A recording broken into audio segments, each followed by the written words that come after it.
este canal. El día de hoy vamos a aprender un nuevo tema. En este caso vamos a ver los cuadriláteros. Entonces vamos a definir primeramente qué es un cuadrilátero. Se dice que un cuadrilátero es un polígono de 4 lados. Esto puede ser convexo o no convexo. Los cuadriláteros pueden ser no convexos. En este caso tenemos un cuadrilátero no convexo. También tenemos el cuadrilátero convexo.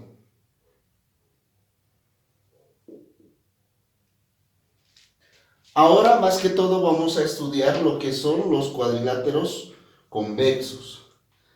Y para eso, primeramente, debemos saber que en todo cuadrilátero, la suma de sus ángulos interiores, por decir, alfa más beta más gamma más lambda, o en el no convexo, como puede ser alfa, beta, gamma y lambda, al sumar los tres ángulos, es decir, alfa más beta más gamma más lambda, esto va a ser igual a 360 grados.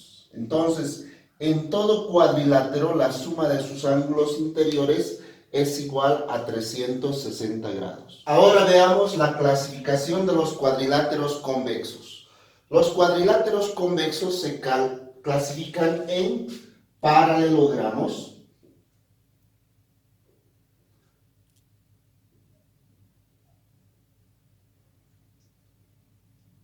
se clasifican también en trapecios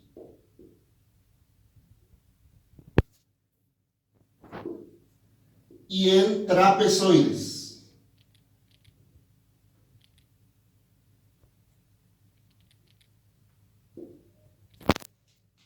Entonces se clasifican en tres grupos.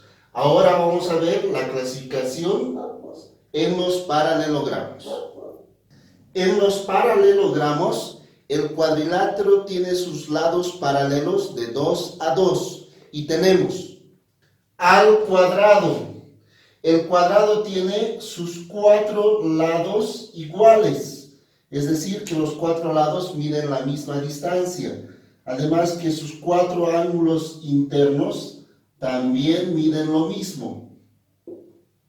Después en esta clasificación tenemos al rectángulo, ¿no? Que tiene de 2 en 2 sus lados paralelos iguales. Es decir, que este es una distancia A, con este también mantiene la misma distancia A. Una distancia B con la misma distancia B. Pero en este rectángulo sus 4 ángulos son iguales. Entonces, esas son las características de estos dos, que son el cuadrado, y en esta clasificación también tenemos al rombo.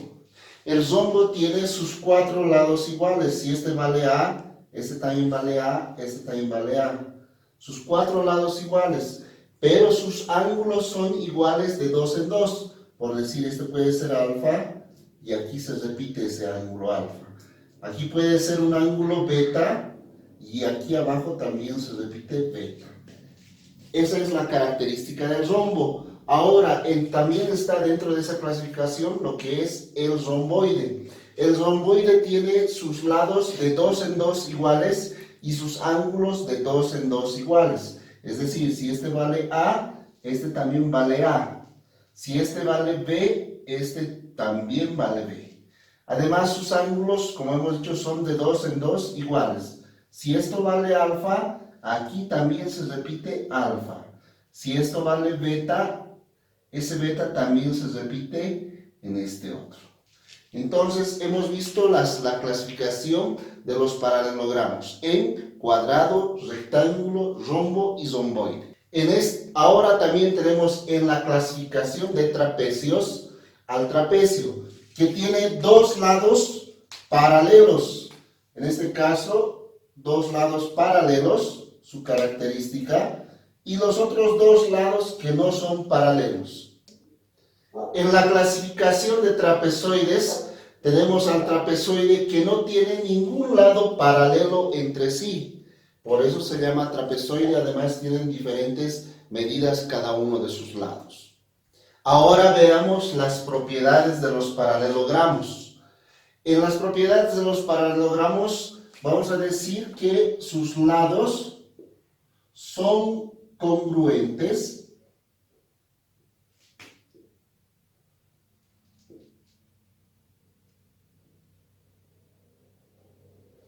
de dos en dos.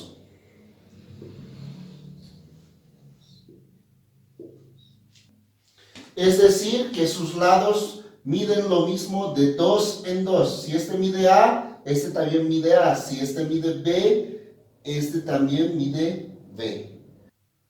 La otra propiedad nos dice que los ángulos opuestos son congruentes, es decir, que son iguales, y los consecutivos son suplementarios.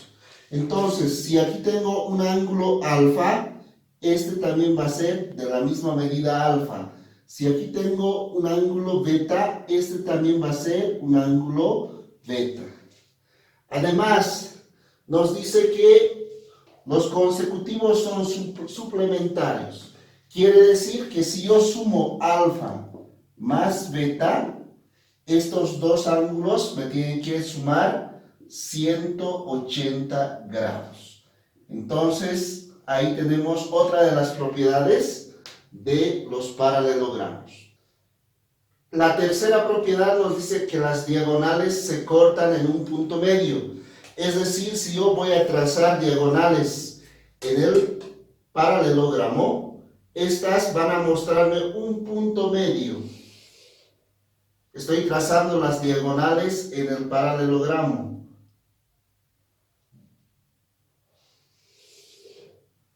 Al trazar las diagonales, se van a cortar en un punto. Este es el punto medio. Si este era A, B, C y D, entonces los lados, no se olviden que van a cortarse estas en un punto O. Dentro de los paralelogramos vamos a tener los paralelogramos irregulares. Aquellos paralelos irregulares tenemos lo que es el trapezoide, ¿no? Habíamos dicho anteriormente que el trapezoide es aquel que no tiene ninguno de los lados paralelo a otro, ¿no? Además, si observamos en esta gráfica vamos a ver que ninguno de los lados es paralelo a otro. Pero sí, cuando se traza una mediatriz y esta forman un ángulo con la otra diagonal en este caso del mismo cuadrilátero, es decir, si yo trazo una diagonal y la otra diagonal y entre estas dos líneas diagonales forman un ángulo de 90 grados que se llama mediatriz, a esta se va a llamar a ese trapecio o a ese trapezoide simétrico, trapezoide simétrico, o también, ¿no? Para que se recuerden, trapezoide simétrico, o también se va a llamar cometa. Pero para que tenga ese nombre el trapezoide, debe cumplir que las mediatrices forman un ángulo de 90 grados. Las diagonales de ese trapezoide forman un ángulo de 90 grados. En este caso no son lados paralelos, ¿no? Entonces, en el trapezoide no existen lados paralelos. En los paralelogramos irregulares también tenemos al trapecio. Habíamos dicho anteriormente que el trapecio tiene dos lados paralelos y los otros dos no. En este caso, en la clasificación de trapecios vamos a observarlo de tres maneras. En primer lugar, tenemos el trapecio rectángulo. ¿Por qué se llama trapecio rectángulo? Porque uno de los ángulos mide 90 grados, ¿no? Y además tiene dos lados paralelos, como este, es paralelo a las bases, y un lado recto y el otro que tiene una inclinación. ¿no? A ese se llama trapecio rectángulo. También vamos a ver el trapecio isósceles. El trapecio isósceles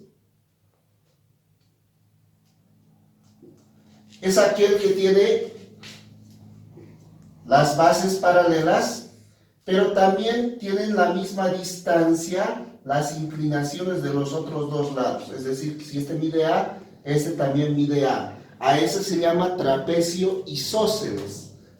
También vamos a ver en esta clasificación a lo que es el trapecio escaleno. El trapecio escaleno se llama así porque tiene sus bases paralelas, pero las inclinaciones son diferentes distancias. Este tiene una distancia A y este una distancia B. No son iguales las distancias, pero las bases siguen manteniendo el paralelismo, aunque esta es más corta y la otra puede ser mucho más ancha. Ahora vamos a ver las propiedades de los trapecios. En los trapecios, ¿no?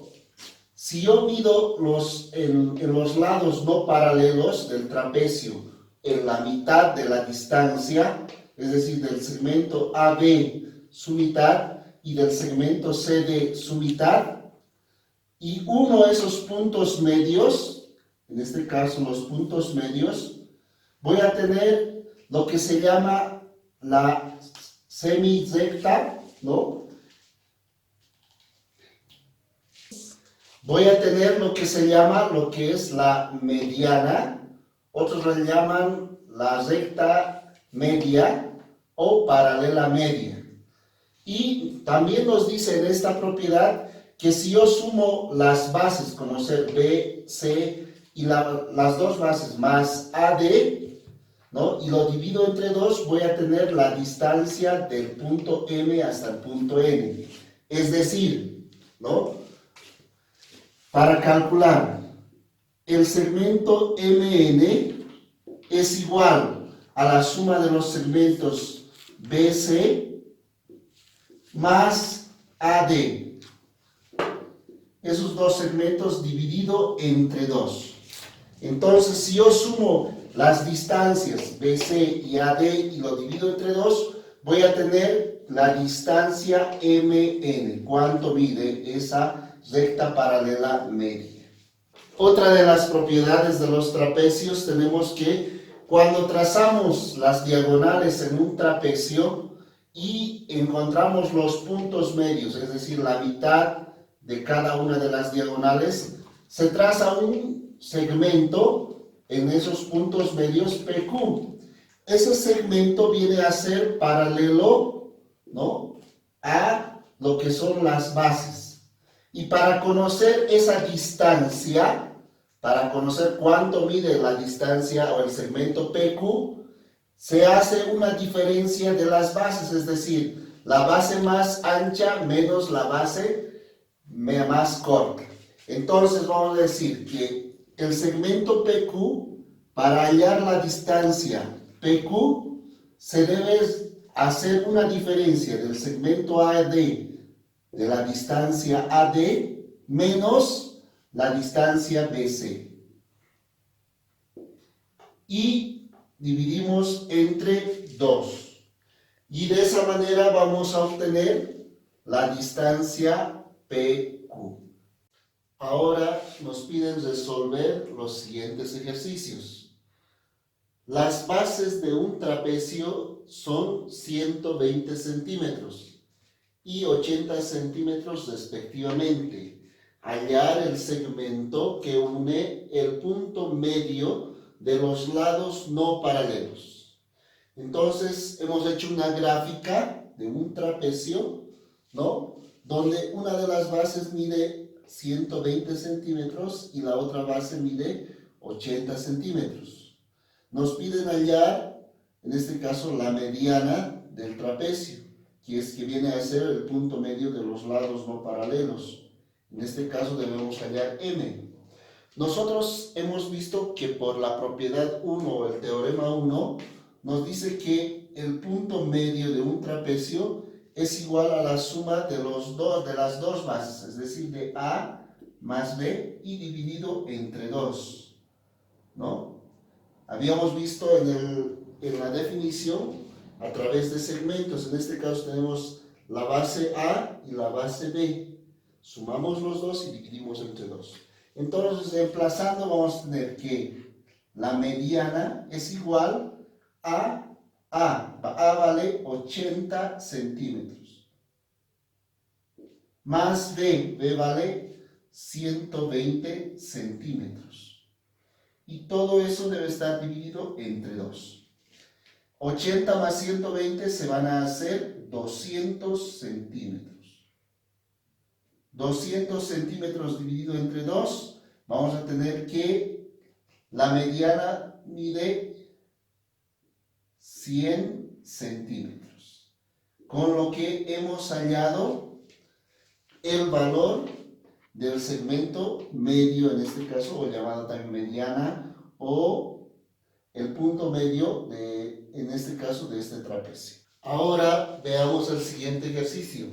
Las bases de un trapecio son 150 centímetros y 120 centímetros respectivamente. Hallar el segmento que une los puntos medios de las diagonales de un trapecio. Entonces, en este caso tenemos un trapecio. Cuando nos dicen respectivamente, nos dicen primero la primera base y después la segunda base. Por eso tenemos 150 la primera base y 120 la segunda base.